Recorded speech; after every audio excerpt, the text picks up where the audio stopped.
Yeah, so my name's Jordan. I'm the PPC specialist here at Wagada. Been here for just over 6 months now, since the summer. And my role at Wagada is primarily focusing on Google Ads and paid social. So that could include Meta, LinkedIn, TikTok, amongst other platforms. And in terms of my experience, I've worked in-house and for agencies in a PPC capacity for nearly 6 years now. I've also dabbled occasionally with some other digital marketing disciplines such as email marketing, social media, SEO, even some graphic design. So a little bit of a jack of all trades, but certainly specialize in PPC. So first of all, what we're going to cover is just look at the basics of Google Ads, just to get everybody up to speed. I'll include some stats on why you might want to choose Google Ads over any other platform, but I also really want to drill down in terms of how the ad auction works, because I think that's a very important sort of concept that you need to understand in order to get the best out of it. We'll then move on to different types of campaigns that you can run in Google Ads, specifically who they're for, who you might want, when you might want to run them, and other tips that are useful to know. I'll then drill down a little bit more detail into performance max campaigns. They're kind of the new kid on the block. So again, we'll look at when you might want to be using them and how to get the best out of them. And then finally, I'll go over some recommended strategies and tips to managing Google Ads campaigns in a more effective manner, which can really help you stand out from the rest. So first section is Google Ads in terms of what you need to know. So first of all, I just want to clarify some general stats about Google Ads essentially. So some of these stats are according to Google, so they might not be completely accurate, but we do find that Google does certainly, should we say, have most of the market share in terms of advertising. So they have almost 94% of the search engine market share across the whole of the UK. 98% of people do prefer to shop online, and as of this year, 8.5 billion searches happen every day worldwide. So obviously, there's a lot of searches that happen just on a daily basis. So it just gives you an idea of just how many people use Google these days and are regularly online. Also, 90% of consumers say that ads play a sizable role in influencing their purchasing decisions. So that can be across a number of different formats, which we'll go over across this webinar, image ads, search ads, video ads, and so on. And then finally, Google states that it owns 94.2% of the mobile search engine market, which obviously is more important these days as more and more people use mobile over desktop devices. Basically, the end learning here is that Google is where it's at when it comes to reaching your audience. The trick is actually finding the right audience within Google. So in order to just understand what the ad auction is, I think the best way to describe this is within five different steps. So for the purpose of this explanation, we're going to assume that there is a search keyword rather than a video or display ad, as a slight deviations for those that are a little bit easier to understand for search. So if we take an example of kids trainers as a keyword, what happens when somebody searches for kids trainers? Well, the first step is choosing the keywords that you want to bid on. You can probably imagine what that looks like. It's basically the set of keywords that you add to your account that you want to target. And then secondly, Google will check its eligibility. So it will check which keywords are applicable and whether there's a match for the keyword that's in your account. So again, if somebody searches for kids trainers in our example, if that keyword is in your account, it will check to make sure that that's the case, and then you'll be eligible to enter the auction. It will also check other factors, such as whether you have enough budget at that time, whether the location targeting matches where you're targeting your ads, and other things such as ad schedules as well. The third stage is the ad rank, and that's basically where the magic happens. And I'm going to cover that in the next slide, so I'll skip over that just for now. But it's essentially where Google assigns your keyword a rank, and if it ranks high enough, then it will be eligible to show the ad on the search engine results page. It's at this point where the CPC is calculated. CPC stands for cost per click. So that's the price you will pay if the ad results in a click. Your actual CPC won't necessarily be what you bid on. And again, I'll cover that in the next slide. And then the final stage is basically displaying those ads on the search engine results page according to the ad auction results. So if you're in rank 2, then you'll appear in position 2. If you rank 1, then obviously you'll be the top result. So just to expand a little bit on ad rank and how it's managed. I think there's a common myth that people with the biggest budgets and bid the highest amount will automatically appear in position one. That's not necessarily the case. So while we don't have the full extent of how ad rank is calculated, Google likes to keep that under wraps. We do know that something called quality scores play a major factor to effectively rank your keyword. So what quality scores are essentially scores that Google gives to your keywords based on three different factors. The first factor, or the first part of the quality score, is something called ad relevance. And ad relevance is essentially how relevant your ad copy is to the keyword that you're targeting. So again, going back to our example, if you're targeting kids trainers, but your ad copy doesn't have anything related to that, maybe you've added other types of clothing content, for example, in your ad, then Google will deem that the ad relevance is quite low, and so therefore it will give you a lower quality score for that part of it. The second part is landing page experience. So it's very similar to ad copy relevance, only this time it's looking at the landing page content, but it will also look at the performance of the page. So whether it loads quickly, whether it's mobile friendly, is there a defined structure, that type of thing. So that's why landing page design can play a big factor in determining how well your Google Ads campaigns perform. And then the third and final part of the quality score is something called expected click-through rate. And this is Google's internal ranking of what it would expect your click-through rate to be. And just for the record, click-through rate is essentially the percentage of impressions divided by clicks. So if your ad appears 100 times and you get one click, your click-through rate is 1%. So expected click-through rate is what Google thinks that that keyword will achieve on a normal basis. So each of those three factors of the quality score count equally. So if you have excellent ad copy relevancy and really good landing page experience, then your quality score might be something between 6 or 7. If you have also a good expected click-through rate, then you could even bump that up to a 9 or a 10. If not, then your quality score will be low, and you'll see that the ad rank will be lower, which means that you're less likely to appear for that search. So if we go back to our example, we've calculated the ad auction for these 4 advertisers, and you'll find that one is actually the one that is highest is actually advertiser 2, which is only bidding £5 for that keyword, but because it has a quality score of 9 out of 10, its ad rank is 45 and is therefore the highest of the 4 advertisers. Advertiser 4, although it's bidding £9 for that click, because it has a lower quality score, it actually won't rank at the top position. It will rank in the second position instead. So it just illustrates that the better your ad copy and landing page experience is, the cheaper Google Ads is to run. You can make real cost-effective savings in the long term if you put a lot of focus on your ad copy and your landing pages. And then just the final point on this slide, you don't necessarily pay what you're bidding for. So advertiser 2 there, they've won the auction, so therefore if they were to get a click, you would expect that maybe they will pay £5. That's not necessarily the case. What Google will do is it will recalculate your ad rank so that it is just above second place. So in this case, it would recalculate your ad rank to 37, and the way it will do that, it will be by minimizing that bid. So it will reduce that bid until it just about wins the auction. So you'll typically, in this example, you'll probably be paying maybe £4 1 pence roughly in order to win that Just auction. very quickly, Yeah, sorry, Jordan. We had a question come through on the chat. If I could just chip in. So, yeah, obviously you mentioned the relevancy of ad copy and landing pages and that kind of through line and that story and that effective narrative. yeah. What about keyword selection and where does keyword slot in? I guess it might be worth just touching on that in terms of the quality score and the relationship between this data and the keywords that you're targeting and I guess the keywords that you're using. Yeah, so the keywords is really the previous step. So it would have already gone through that process. It would have already chosen which whether you are eligible for that ad. It's that point you then enter the ad auction. So your quality score could be 1 out of 10, but if the keyword matches what the search term is, you will at least enter the auction. It's just very unlikely that your ad will actually show. You'll eventually probably come up with quite a limited amount of impressions. But this is actually something that takes place after Google has determined whether your keyword is eligible or not. So you were, my example includes 4 advertisers, but quite frequently there'll be dozens of advertisers bidding on the same keyword, Yeah. and it And only has space for 4 ads at most. yeah, and then I think it's important, isn't it, that the experience on the landing page, the experience in the ad copy is using the right kind of language and the right kind of keywords that Yeah, relate heavily to the keyword that you're targeting, so that the yeah. keyword that you're targeting is giving that clear through line to the user, the possible customer or the consumer. in that journey Absolutely. to then Yeah, feed into absolutely. that whole picture.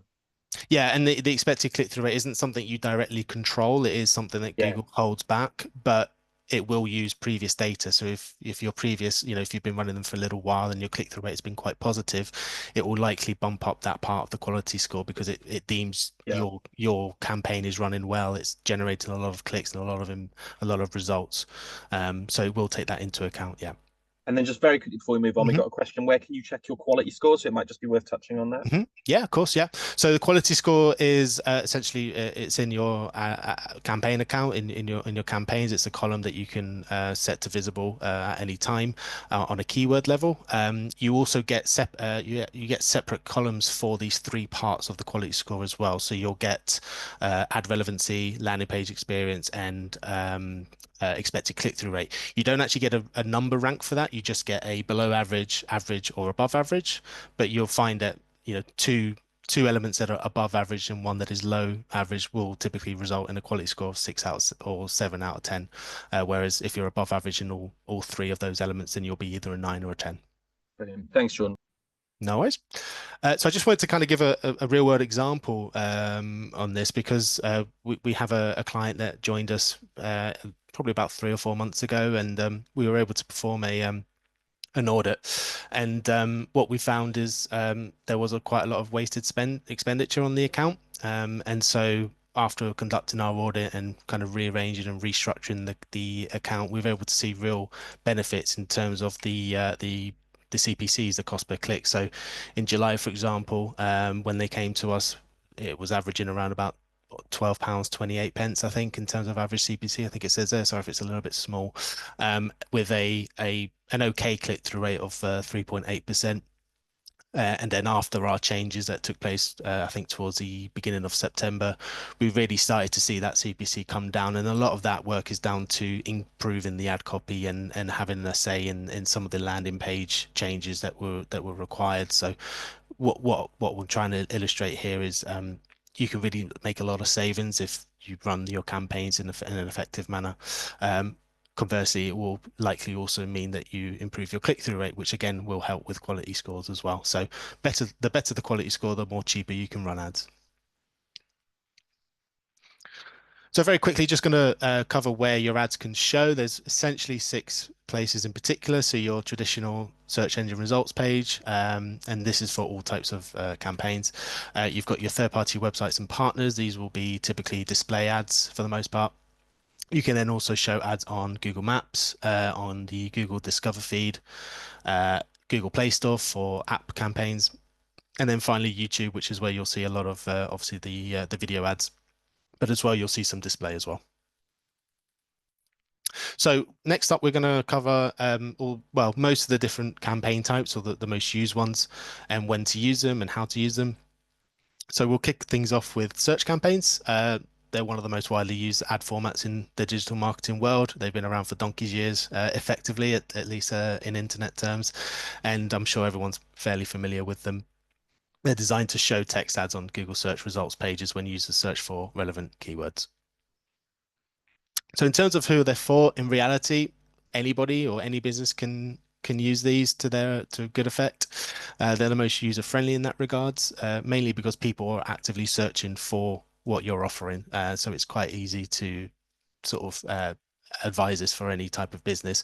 But there's a couple of key groups that we can distinguish. So first of all, local businesses. They can attract local customers looking for services or products. So a common search term is something along the lines of restaurant near me or a gift shop near me or comedy events in London. Those type of searches can be leveraged by local businesses to make sure that their ads are appearing rather than others. E-commerce retailers, especially for driving sales by capturing shoppers that are actively researching for specific products. They're very useful for when you're running promotions, for example, or you have any holiday sales going on. You can really capture shoppers' attention with some intriguing ad copy, for example. Third on the list is service-based businesses. These would be companies such as maybe legal firms or home repair services, consultants, comparison sites, any type of that thing. Um, they can use search campaigns to connect with people actively searching for the services that they offer. Users are becoming more and more research heavy, I would say, before making a commitment. So making sure that you're front and center on the results page can be a big advantage for these type of companies. And then finally, B2B companies as well, which is kind of somewhat linked to the previous point of service-based businesses, but they can target potential clients looking for solutions within their industry. But fundamentally, if there's one type of campaign that could be used by anybody, it's this one. In terms of when to use them, again, you can possibly use them all the time, have them ongoing. But there are some scenarios where you might want to expand your efforts or run limited time campaigns. High intent searches is the first one. So maybe when you want to capture users with high purchasing intent, for example, those actively looking to buy a product or book a service, make a decision there and then. They can also be useful for brand awareness, and this is possibly something that's becoming a little bit more pronounced in recent years. It's not necessarily something I would have recommended maybe 10 years ago, but more and more people are really conducting a lot of research before committing to anything. So you're actually trying to sometimes target that top of the funnel audience as well. It could be really effective by using search campaigns. Roughly 1 in 3 searches end in a click for the top result, regardless of what it is. So if you can almost bank that if you're appearing at the top of the results page, 1 in 3 chance of getting a click. Lead generation is also applicable here. Anybody pushing to expand their lead gen efforts, again, maybe a new service that's on offer or something like that. Search campaigns could be really useful for that. And then finally, promotions and product launches as well. They're kind of in the same bucket, really. But whenever launching something new or launching a promotional sale, it's really good avenue to use search campaigns to get your promotion across as many eyeballs as possible. So what can you expect with search campaigns? Well, first of all, cost per click can vary quite significantly, to be honest. So some competitive industries, you can see CPCs easily reaching anywhere between £5 to £10 a click. We saw that example earlier on with our client where they were seeing that we were able to get that down quite significantly. Alternatively, you might find that if your keywords are have high search volumes, you'll actually typically find that the CPC is quite low, maybe something between £1 and £2. Um, One thing to note here is niche keywords. So keywords that are very, very rare or don't have a lot of search volume at all. You'll actually find that quite expensive to run. And the reason for that is because Google doesn't really have a lot of data to go on. It doesn't have any real data on those type of keywords if they've not been searched a lot before. So they'll tend to leverage a little bit of a higher cost per click. So worth pointing that out. Second point is they are highly competitive. As I mentioned earlier, search ads can be run by pretty much any type of business, which tends to mean that a lot of businesses do run search ads. And so the trick here is to really find out what separates you from the rest and make that apparent in your branding as well as in your ad copy or the keywords that you run. So try and be a little bit inventive in that regard. The third point is that sometimes your ads won't show even if nothing is competing against you. So Google does reserve some thresholds for ads that must be met. So for example, if a search term doesn't have an extensive search volume history, Google may choose to only show organic results. And that is especially the case if your ad rank is low on that particular occasion. So let's say a fairly niche keyword plus a not so good quality score, Google will tend to choose not to run that at all. And if that's the case, then it might just show organic results. So it's not a guarantee that if you're the only one bidding on a certain keyword, then your ad will definitely always show. Google does reserve the right to kind of make sure that it does reach a certain level. And then finally, search campaigns tend to have quite a high level of management to get the best out of them. This, to be fair, depends on how many search campaigns you're running, how many keywords you're running. But generally speaking, most of the management it takes place managing the search terms. So looking at what search terms have triggered your ads. A lot of the time, you'll find ones that might be quite useful to run as actual keywords, but at the same time, there might be some that you don't want to run at all and that is not actually relevant to you. So you may want to try and exclude them. So next up, we've got display campaigns. So these are the image ads that show across Google's display network, which amounts to effectively millions of different websites and apps. I'm sure we've all come across these before. These campaigns are ideal for building brand awareness specifically, and it can also reach new audiences and re-engage past users through targeted image ads, also known as remarketing, which we'll cover in a bit. So similar to search campaigns, these can be leveraged by most businesses really as well. but we'll cover four particular examples. First of all, B2C and B2B businesses, which is effectively my way of saying everybody, to be honest. B2C retailers or e-commerce sites can use display as a way to attract new customers. So, for example, they could encourage product discovery or remind previous website visitors about the products that they viewed early on but didn't quite go ahead and buy.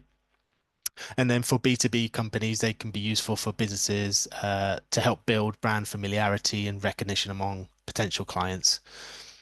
In terms of startups, startups can also leverage display ads by basically getting their brand out there to new audiences and build brand awareness, which would be the main reason to run display ads, but they are also very cheap to run compared to the other campaign types. So again, startups may not have quite so big budgets. They might want to start small. Display campaigns could be a good way to sort of get started in that regard. Service-based companies, so think healthcare providers, financial services, educational programs, that type of thing. They can use a display campaign as a way to generate interest and encourage prospects to learn more. And then finally, businesses with repeat customers and users. So display campaigns can be a really good way to remarket to previous customers, whereby your offering is something that might require repeat sales. Classic example here is something like McDonald's or Burger King or any fast food chain, really, where they can promote a new product. And I say this because it happened to me, where this is how I learned that the McRib was returning for a limited time, which was great because I love a McRib and it's been too long since I'd had one. So, yeah, display ads can really help convey that message. So in terms of when to use them, so covered this a little bit earlier on, but building brand awareness is ultimately the number one reason you would use display ads, really. Getting your brand out there is the underlying main reason. But also, if you combine it with remarketing audiences, showing your ads to people that already know you and already have maybe visited your site, you can really try and entice them to come back and actually convert a sale or generate a lead. Display ads can also play a key role in nurturing leads, especially those with longer sales cycles where you might want to keep your brand at the forefront of their minds. So thinking more maybe B2B businesses here, whereby there may be a longer sales cycle. One idea is to kind of keep your brand in front of them so that they will kind of go ahead and complete that sales cycle. And then finally, you can drive engagement for your business by promoting new products or special offers or limited time discounts, as we mentioned earlier. So in terms of what to expect, so as I mentioned earlier as well, generally low CPCs, cost per clicks. This is where it differs a little bit from search campaigns because display ads are typically quite cheap to run, especially in a lot of cases, you might not actually be wanting to chase clicks. You might actually be wanting to chase impressions, and impressions are free. You don't pay for the impressions, you pay for the clicks. So sometimes it's actually more beneficial just to get your ads out there and again, It's build that such an brand just awareness. on that, Jordan. That's such an underrated value of Google Ads, isn't it? Is ultimately the fact that every time your ad appears on either Mm. a SERP, in a search ad, Yeah. or you're not paying for that. That's actually free brand awareness, and I think Yeah. sometimes that's slightly undervalued potentially because we focus in so heavily on clicks, Yeah. traffic, and conversions. But there's a real value in just being visible in the SERPs or in Hmm. content, right? Absolutely, yeah. The only campaign type you pay for the view, which we'll come on to in a minute, is Yeah, video. yeah. But everything else, shopping, search campaigns, and obviously display campaigns, you don't pay for the impression, you pay for the click. And so it, it sounds counterintuitive, but sometimes you kind of want to chase the impressions rather than the clicks, and you don't necessarily, want a huge amount of clicks. Obviously, it depends on a little bit on different scenarios. But yeah, but generally CPCs are typically no more than a few pennies per click. Although we always caveat that by saying, it does a little bit depend on the business you're in and what your targeting is. Ads can appear on a huge number of websites and apps. They can reach roughly around about 90% of internet users worldwide if you were to target everybody in the world. Obviously, I'd strongly not advise doing that unless you have an unlimited budget. But Google will choose to show ads on a lot of different placements, so it's worth bearing in mind that they can appear almost anywhere, which is why targeting audiences is really important.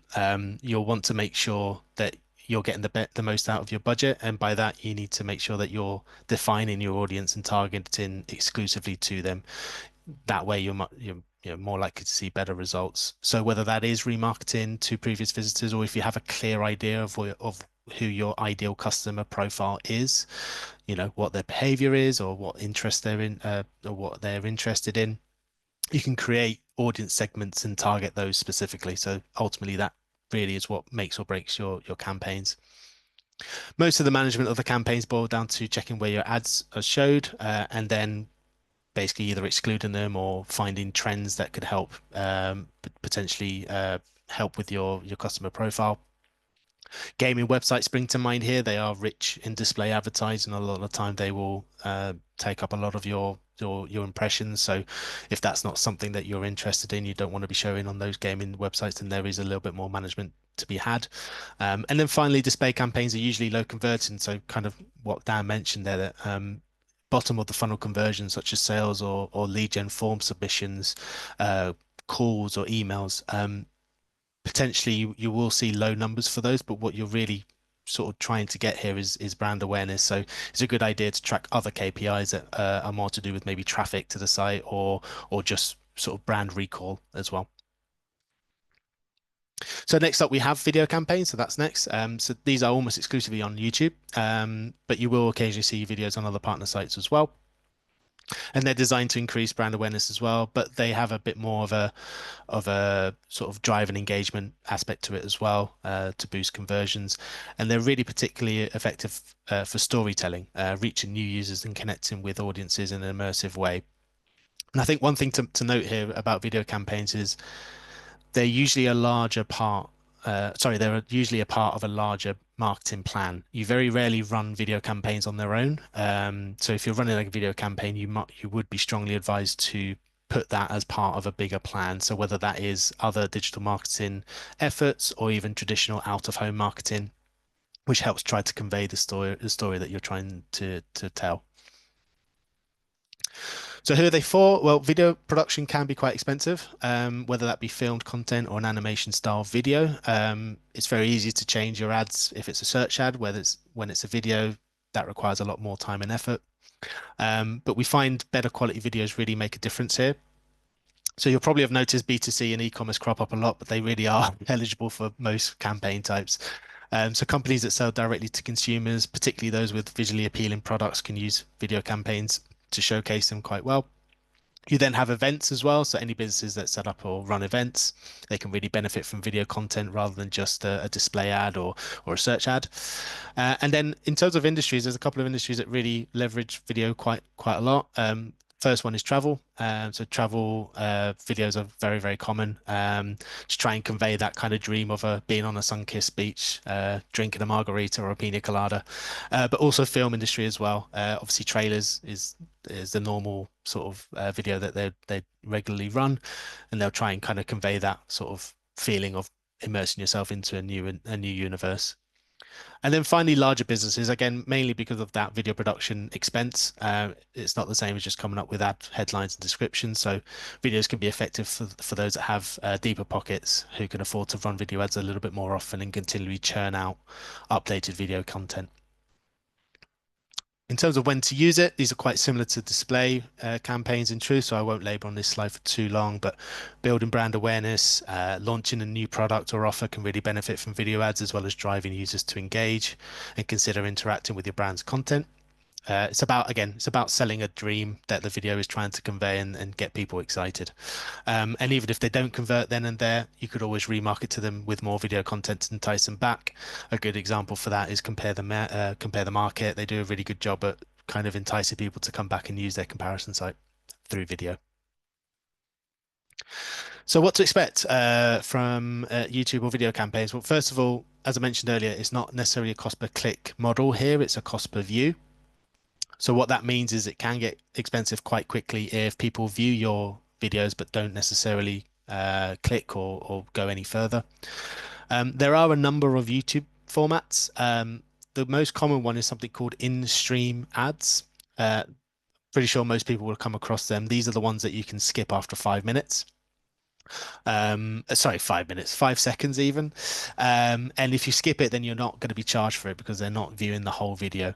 There are other ones where they go on a bit longer, up to 15 seconds and sometimes even up to 2 minutes. We generally would favor the shorter ones more than the longer ones. Targeting audiences, this is very similar to display again. Make sure that your targeting is set up correctly. You don't want just anybody to view your videos. You want to make sure that you get them in front of people that matter to you. And then I think one thing that's really important is actually the importance of audio in your videos. So these are the only campaigns that have audio compared to all the other ones that you could run on Google. So it's a really important, it's just as important as the visual here, really. One example that I always like to mention here is Jet2. They've really nailed their video campaigns. I'm sure we can probably all pick the or listen to the song and think of Jet2 when it comes on. So it's really helpful with that brand awareness, especially if it's a catchy tune or jingle. But at the same time, a lot of people will choose to have their audio off, their sound off on their mobile devices or on their desktops. So it's quite important to still make sure that your video makes sense if there is no audio. So that could be by adding captions or some form of visual messaging. And then finally, just in terms of KPIs, again, most businesses you'll find video to generate more traffic to your site, but it's a good idea to actually use these type of KPIs rather than sales or leads because again, brand awareness is probably the main reason you'd want to run these type of video ads.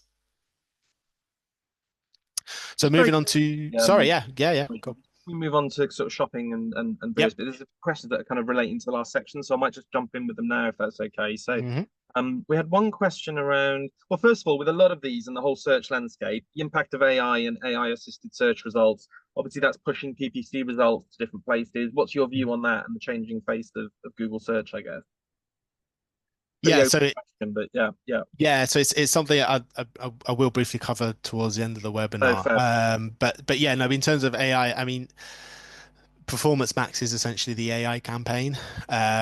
So they've dabbled with AI. I wouldn't say they've gone full pelt with AI just yet, but the signs are there that it will have Move a the much whole, bigger role to play, I think. yeah. We also people may have come across there's like generative AI search results happening, so like automatic answers to certain questions or certain things that are searched on Google. At the moment, the ads are still appearing above them, but there's some rumblings that there might be some trials about actually putting the AI result above the ads, and that could have a quite a big effect. So, yeah, we're not sure yet, but we'll see how it goes. Excuse me, fab. Yeah, and then the other one Mhm. was seeing the performance effectiveness of a campaign, would you need to have access to Google Ad accounts? It might be worth just touching on ad visibility and things like that. But then also a question, how would we judge what success looks like? Example, a £500 PPC campaign drove 10 quality leads. I mean, that's going to be so specific based on brand, isn't it? And cost Yeah, per lead and cost per, cost of output and product and all that sort of thing. But yeah, what's your view on kind of quantifying success? yeah. So, I mean, Google Ads has a full sort of stats to see on that. It will have things such as auction insights, so where you compare with other competitors, for example, things such as search impression share, which is how often does your ad show when it is eligible to show. You could also use all the stats in GA4. We'd strongly recommend sort of linking the two up so all that information is within GA4 as well. Um, in terms of like accessibility, it depends what you're more used to, really. I mean, you can export quite a lot of the data to other third party sort of reporting software if that's more applicable to people. But you have quite a lot of information within Google Ads. The one exception is PMax or Performance Max, which I'll come to later on, which is actually it's Achilles heel. So yeah, traditional campaigns, you have a lot more information about what's working and how it's working within Google Ads itself. But yeah, it's possible that that might be changing in the near future. And just finally, how many impressions per month on a search term to make a campaign viable? Um, good question. It does depend a little bit Probably on not how hard how fast, is it? Yeah, yeah. it depends a little bit on the business. I would say we're able to get projections before we go live with anything, and those projections are sometimes accurate, but sometimes not. But what it does have, you have like average monthly searches. So I would typically choose anything around about 100 a plus. But there's also reason to target keywords that don't have a lot of average monthly search because there's no Yeah, reason why that can't change. Something can, yeah, if there's a product that just completely explodes, then suddenly your average monthly searches are irrelevant because people are searching for it now, and that's when yeah. you need to act. So Difficult as it well, is a isn't little it? bit Because dependent. there's seasonality as well. So you might find that there's high demand in a certain period, and there's going to be peaks and troughs to that, isn't there? So I Yeah, guess it's hard to, yeah, yeah. predict that. Seasonality is another thing to factor in as well. Absolutely. Yeah. Fab. Sorry, Jordan. Thank you. No worries at all. So moving on to shopping campaigns. So these showcase product listings with images, prices, merchant details directly on the Google search results page in the shopping tab, as well as on the Google Images tab. They help retailers drive online sales by displaying relevant products when users search for specific items, leading to high intent clicks. Again, I'm sure we've all come across these in the past. So who are they for? So these ones are really very much for e-commerce retailers, particularly. I would go as far to say that if you are an e-commerce site and you're looking to run Google ads, I would strongly recommend running shopping ads in conjunction with search ads. Um, Local retailers as well can make use of shopping ads. You can potentially target people locally to purchase online before collecting items in store, which in turn could provide another sales opportunity in store. And as mentioned before, businesses running search ads, they complement each other quite well.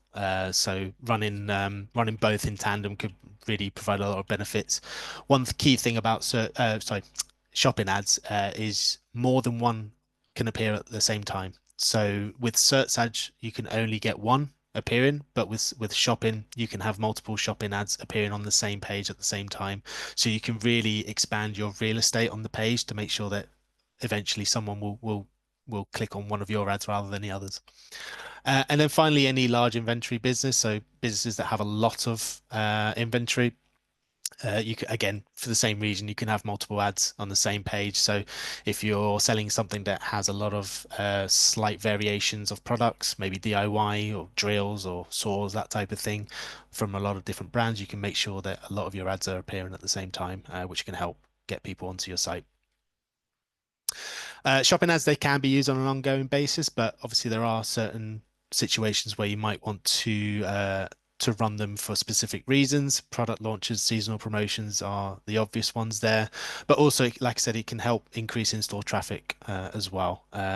Retailers that have both an online or an offline presence can really leverage shopping ads quite well in order to actually get people into your stores as well. In terms of what we can expect, one of the reasons why I really like shopping ads because they have generally quite low cost per clicks. They can regularly only cost pennies, though again, must stress that it does depend on a little bit on the product and how you're managing the account. But they are really useful for seasonal times. So Black Friday is a number one reason to run shopping ads. Everyone's doing it, so it does increase the competitiveness, but it's also a time when everybody is looking for offers and looking for products. And while they do primarily appear on the search engine results page, they will appear also on the Google Shopping tab, of course, but also on Google Images. That's something that is no longer new, but it wasn't always the case. A few years ago, they introduced it onto the Google Image tab, and it's becoming more likely to come across shopping ads on that page as well. And then quite a key thing is that there are no keywords to target here. So you might think because people are searching for something that you might be targeting keywords. That's not the case with shopping ads. They instead Google uses the product title, the product description, image, other bits of product information that you have to ascertain whether it's relevant for the search term in question, which leads us to Google Merchant Center.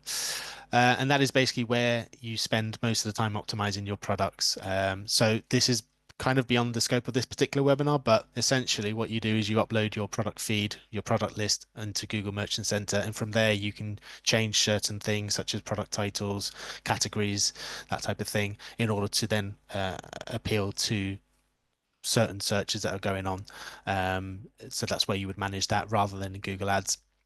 And then finally, shopping campaigns, they're very mobile heavy. So it's very typical to see 90% of your shopping traffic take place directly on mobile rather than on desktop. So if your website lacks a bit of mobile friendliness, for example, then it might be worth considering an alternative. So that covers the four main campaign types. So we won't cover these ones because they're used only very sparingly, but you've got app campaigns as well, which can help drive app downloads. You've got local campaigns, which can help drive traffic to a physical location. These are typically found on Google Maps, for example. You then have discovery and demand gen campaigns. So these are native image ads that appear across a lot of Google's network, like Gmail, YouTube, and then the Discover feed. And then we've also got smart campaigns, but quite honestly, it's the one type of campaign that I advise not using. It effectively gives all the control to Google, and all you do is assign it a budget and a landing page. So would recommend steering clear of those. But there is one other campaign which is important enough to have its own section, and that is Performance Max. So it's kind of the new kid on the block. However, it's actually been around now for about 2 years, so it's not so new, I guess, anymore. So Performance Max is essentially a fully automated goal-based campaign, and it uses Google's machine learning to optimize ad placements, bids, and creative across all of Google networks. So in other words, it's Google's real first foray into AI advertising to some extent. The reason for that is they are fully automated. So what you do is you give it a budget, you give it some ad copy, some landing pages, some audience signals, some images. If you've got videos, then videos as well. And what Performance Max will do is put it all into a bucket, so to speak, and then spit out ads as it sees fit in order to achieve the goals that you've assigned it to, which is why conversion tracking is absolutely crucial here. So if you don't have conversion tracking, if you're not able to track uh, people making a purchase or submitting a lead in an accurate manner, then we strongly recommend actually not going ahead with Performance Max. It's better to get that sorted first. They are meant to complement search campaigns in particular. We've seen some quite good results using that strategy, but what Google won't tell you is that it is likely an insight into the future of Google Ads, moving away from keyword-based campaigns. You don't target keywords with Performance Max campaigns. You target goals. You target conversions. So you set what you class as a conversion, and Performance Max will kind of do the rest for you. It will appear across all different Google networks, so it will appear as display ads, video ads, search ads, and so on and so forth. But it is kind of where PPC is going, at least within Google Ads. So who is it for? So Performance Max campaigns are ideal for businesses that want to achieve specific conversion goals and are open to a fully automated approach to ad placement and bidding. So again, just to emphasize again, just how important conversion tracking is really. If you don't have that set up correctly, Performance Max isn't really for you. But if you do, then e-commerce business can really leverage PMax quite well. It has the ability to dynamically showcase the right products across all different channels, so not just in the search engine results page, but also across other websites through the display network, or even on YouTube through video campaigns. Any business with a PPC history as well, it will use previous conversion data to try and help Performance Max, perform essentially. So if you're just starting out of PPC, then it's probably one to steer away from just for the time being. Run some more traditional campaigns first, build up that history, and then give Performance Max a go. And then also companies with larger budgets can really make the most out of PMax. So it's not really cheap to run, to be honest, because you're effectively have four campaigns in one with search, shopping, video, display potentially as well. So it can often be the case that daily budgets need to be 3 or 4 times higher than your average cost per conversion. So if your average cost per conversion is say £10, your daily budget should roughly be in a region of £30 to £40, as in that example. In terms of when to use it, maximizing revenues is the big main reason to use PMax. So it is much more catered for that e-commerce type of business. But you can also use it to broaden reach. This is especially the case because PMax won't just show on the search network, it will also show on display video, as mentioned. And it's a good way to also streamline campaign management. So PMax is heavily automated, which does reduce the need for manual management. It will effectively do things for you. It's still a good idea just to keep an eye on it, but yeah, you can be a little bit easier to manage. And then I just wanted to include this final slide because there's one huge disadvantage with using PMAX, which is worth mentioning, and that is the reporting is very limited. There's a lack of transparency regarding reporting and bidding decisions, so it can make it quite difficult to understand how things are working. If PMAX is working well, you won't know really how it's performing well. And if it doesn't perform well, again, you still won't know quite how it's not performing well. So there is a little bit of lack of reporting there, as well as control. While you do set budgets and an ad copy, you don't necessarily like select when to show your ads. It will take care of that for you.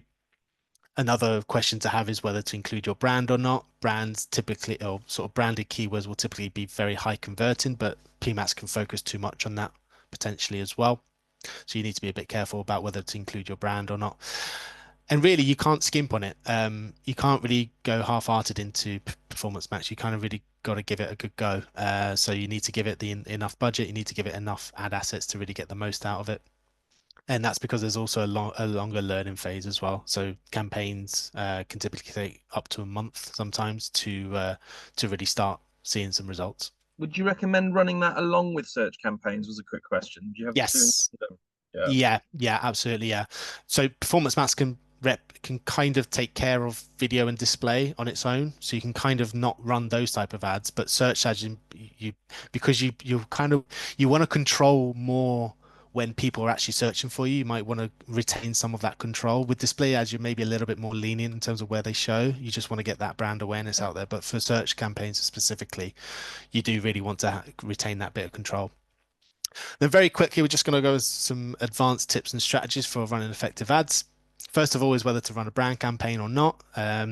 So opinion can be split on this. The pro is that it protects your brand against other competitors bidding on your brand name.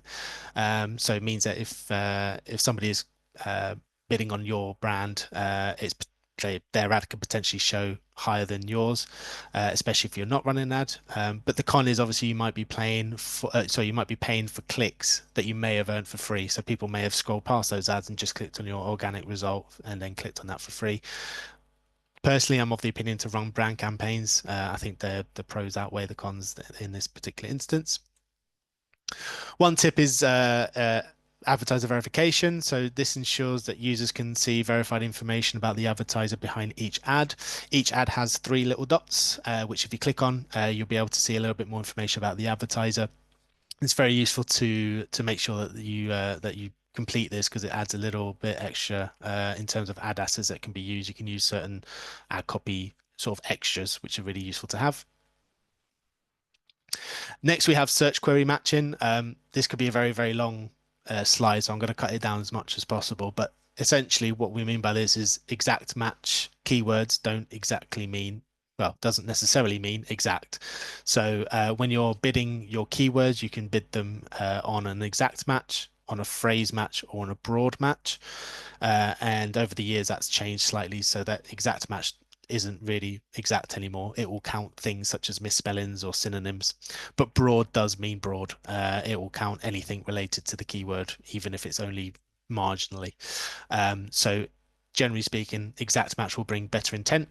Broad will bring in higher traffic, but and for lower CPCs. So it depends on what you're targeting there. Remarketing campaigns, we've covered this a little bit Sorry, already. just to Yeah, let you know, I've popped a note in the chat that we're going to take the webinar after beyond 11, and we'll answer any questions that people have got, and we'll make sure there's time for an extra queue at the end. So no pressure on time. For those who need to leave us at 11, we'll make sure you get a recording, but we'll carry it on beyond 11. yeah. Thanks, Dan. Yeah. Only three slides to go, hopefully. So remarketing campaigns. So like I said, we've covered these a little bit already, so I won't go too much in detail here, but they're really useful for getting in front of people that are not committing first time round. They can keep your brand at the forefront of their minds, and they can work for most type of businesses as well. They can be done for search campaigns as well with big enough audiences, but generally speaking, you'll be using these mostly on display campaigns or video campaigns. And then merchant feed optimizations. Again, this is more of a tip than a strategy, but product titles are essentially your ad headlines for shopping campaigns, and images are your descriptions. So brevity and structure is key here, making sure that you convey what you're selling in as little words as possible. And meta info is your friend, so use it to your advantage. So things like sizes, colors, materials, weight, that type of thing. Or if you add all that information to your product, you're more likely to get the most out of your ads. And then where possible, use GTINs or MPNs. Those essentially are fancy words or fancy acronyms for barcodes. So if you have barcodes on your products, try and include that as well. And then the final slide is our dynamic keyword insertions. So this is where you can introduce keywords into the ads directly based on what is being searched. Generally speaking, they are more likely to generate a click. But you must be aware of unintended consequences, such as competitors or humorous headlines appearing in your ad copy. So, if someone's searching for a restaurant near me, that's great as a search term, but it's not so great as an ad headline. So, in this case, you might not want to use dynamic keyword insertions. And similarly with competitors as well, you don't want to include competitor names in your own ad copy for various reasons, potentially legal reasons as well. So, just be wary of that. There are some other tips and strategies, enhanced conversion tracking, display exclusions, single keyword ad groups, which I can more than happy to go over if anybody wants to reach out. We can kind of um, delve in a bit deeper in terms of how they can help you. But that is it.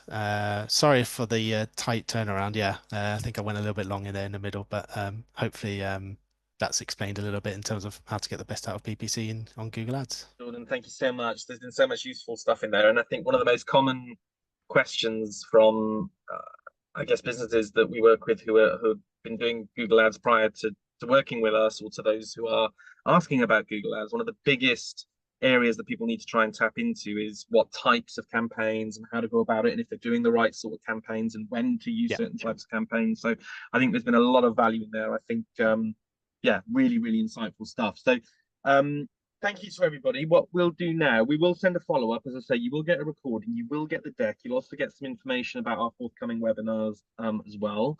But we got some questions that I'd love to Hmm. tap into, if that's okay. So um, Lawrence asked quite a specific question earlier, so I'm just going to share this if that's okay. So this is a very niche question, but our Google Ads account is asking us to go through financial services verification, Hmm. despite the fact that we don't need to be regulated by the FDA in the Yeah. UK.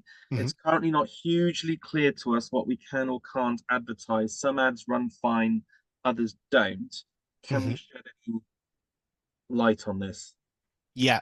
Um, so this will likely be through an automatic sort of research into the account, and it's probably deemed that it thinks that you need to verify that. We find that's quite common in some of our clients as well, where it's just not applicable at all.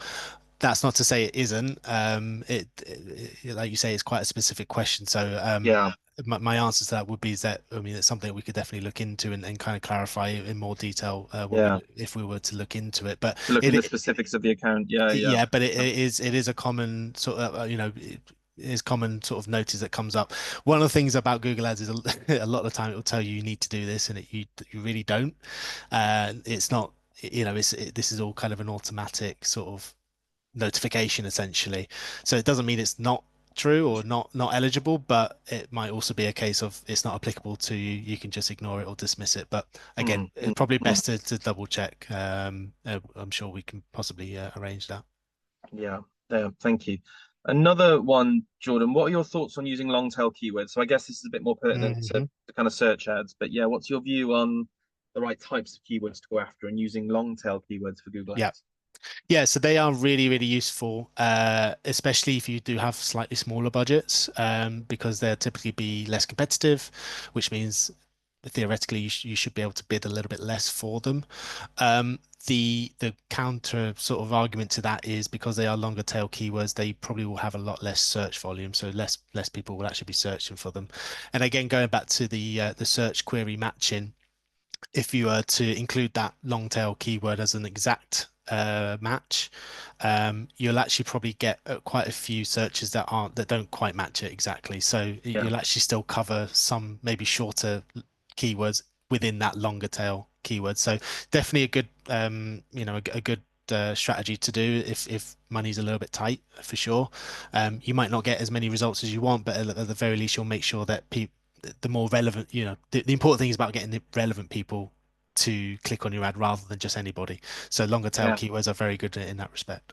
I think it'd be worth touching. You sort of alluded to this earlier on, but I think it's important to note that kind of our philosophy as an agency on Google Ads, we get a lot of clients who come to us and say, look, I'm spending X amount of Yeah, money and this is what I'm seeing and I want to see more, and our philosophy is always to increase the return on ad spend, increase the yeah, ROAS. So yeah. a lot of the tactics that Jordan kind of touched upon earlier, so whether Jordan's working on it, whether our Chris, our other PPC specialist, is Mhm. working on things, our philosophy is very much to go, where can we streamline, tighten up, make sure that we're generating the right kind of traffic, reducing that perhaps that cost per click, but increasing the kind of the Yeah. value of that traffic and then rebuilding from there. So where a lot of agencies would drive Hmm. increase ad spend is the most common thing we hear. Well, if you want more, you need to spend more. Well, if you want more, you need to spend more. Yeah. But our philosophy is to kind of the opposite. It's to sort of tighten right up, make that ad Yeah. spend go further, and then when we can demonstrate, I guess, the value in that, we increase ad spend, and then we really do achieve more. So I think that's Yeah. something that's quite special in terms of that approach. Absolutely, yeah. I mean, just to touch on that very quickly, like Yeah, sometimes our approach isn't to get, so say for example, you've been getting 1,000 clicks a month. Our approach might be, well, those 1,000 clicks only generated, let's say, yeah, five sales.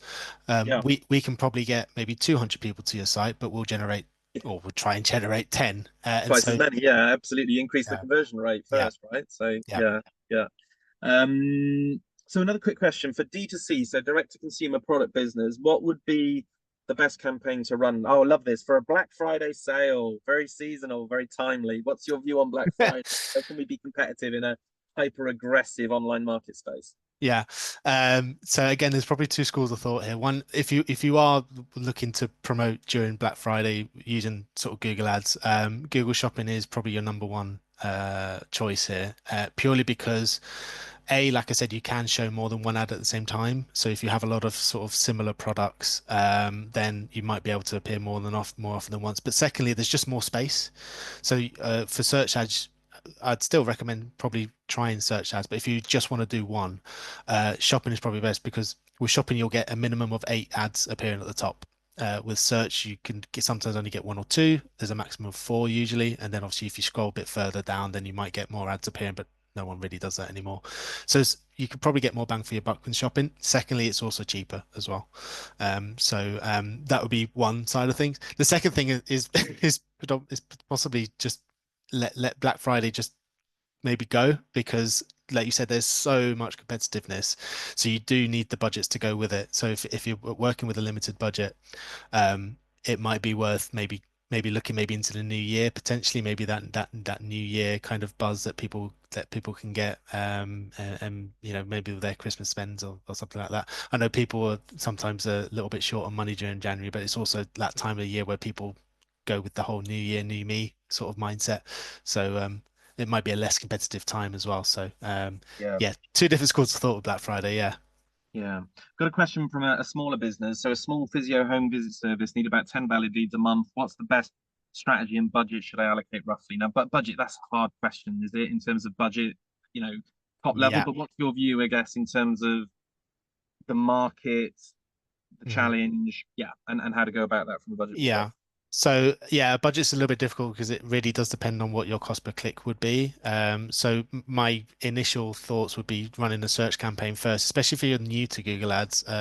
Search campaign is a completely, starting from scratch. Search ads is probably the best bet just to kind of get you in the door, and you are getting in front of people that are actively searching for the keywords you're choosing, which is the most direct way you can use Google Ads. So I'd probably recommend going with some search ads, maybe a local sort of element to it as well. So maybe only target within a couple of miles, maybe of where your practice is, for example. Um, But it does depend, yeah, in terms of budget, it really does depend on what those keyword projections, because they can give you an idea of what the cost per click could be. So if the cost per click is in the £3, £4, well, in that case, if you were to run a budget of £500 per month, you'll only get around about maybe 100, 120 clicks. And of that, you'd only expect to convert maybe 2 or 3% of them. So really does depend on what those cost per clicks are, really. But in terms of but maybe just a general overview, I would tend to say no less than 500 per month. That's really kind of scraping the barrel in terms of low budgets, I would say. Anything lower than that is usually is not really conducive of getting some results. If you can go higher, then great. Yeah, it's very difficult, isn't it? Because as you say, it's that kind of thing where if there's almost sometimes with these, again, as Jordan mentioned, it depends massively on the cost per click, how Yeah. competitive the keyword is, what area you're operating in. Yeah. But if you're kind of you can have a budget that's so low that you're spending Mm, money and you're not seeing anything for it at mm, all. And then yeah. you go a little bit further and you're able to increase your kind of Hmm. approach to bidding, and suddenly you can start to open some floodgates. So I do think it's a really difficult one, isn't it? Yeah. Yeah. So Ali Jordan was suggesting that sort of make an impact for most businesses, you'd be looking at around 500. You can go less.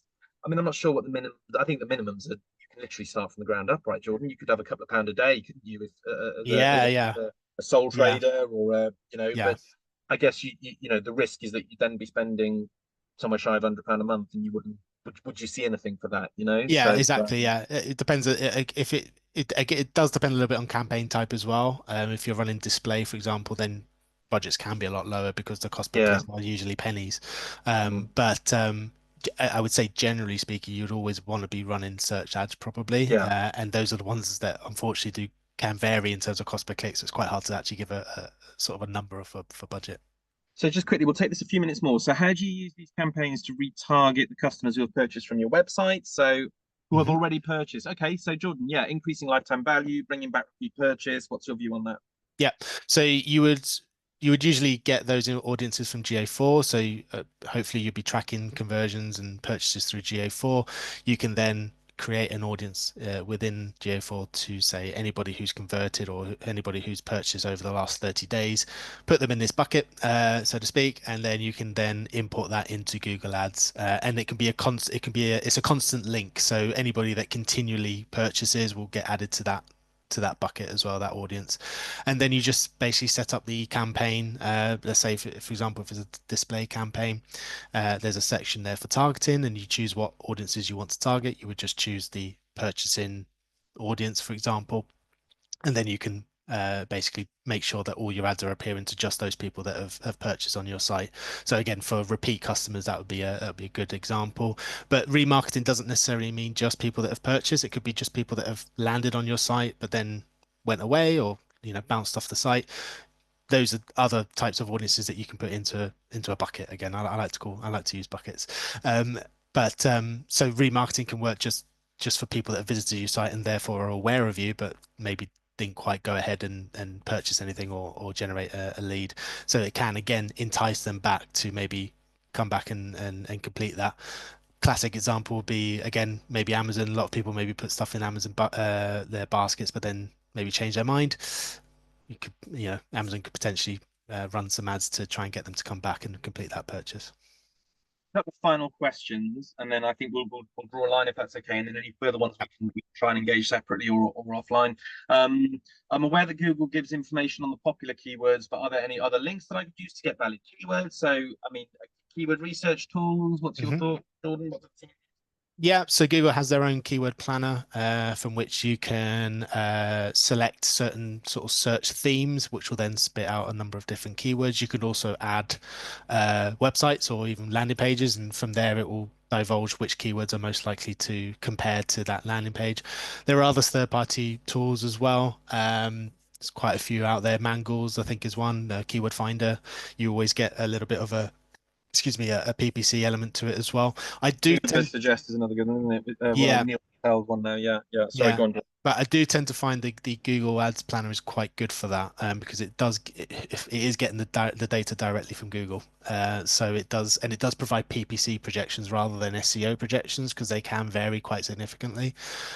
So within Google Ads, you'll get things such as average monthly search volume. It will get what your low range cost per click could be, what your high range cost per click could be, Mm, difficulty, that type of thing. Yeah. And then you could also then cater that towards location. So you can say, right, in this particular location, let's say, I don't know, Gloucestershire, um, how are those keywords performing? Whereas other third-party tools might only have them on a national scale. They might only have them for like the UK or mm. Germany or France. Google Ads, you can drill down a little bit further in terms of the actual location sort of Mm. projections. So they're a little bit more useful sometimes. Final question. Is there a concept of lookalike audiences in Google just like Facebook? There are. It's something called, I think it's called audience optimization. So it will take whatever audience you are targeting, and then there's an option for optimizing it, which basically means adding lookalike, yeah, audience to it. I do recall though reading something quite recently that is possibly on the way out. It's possibly changing. So don't quote me on it just yet because I'm a little bit behind on that piece of news. But I do recall reading somewhere that lookalikes are changing a little bit within Google. But up until now, yes, you have been able to do lookalike audiences based on certain audiences that you've created. Jordan, thank you so much. That was really, really beneficial. Thank you to everybody who joined us. If you'd like to find out more, if you'd like to talk about ways that we can support you with your Google Ads, whether it's from an audit, a review, or indeed a campaign setup and ongoing management, then please don't hesitate to reach out and let us know. You'll be able to work with wonderful people like Jordan, which is always great. So we will follow up with a copy of the deck. You will get a copy of the recording. And yeah, if I don't speak to you before, have a wonderful weekend and best of luck on your Google Ads journey. Thank you, everybody. Have a great rest of the day. Cheers, folks. Thanks. Thank you, Jordan. Bye, everyone.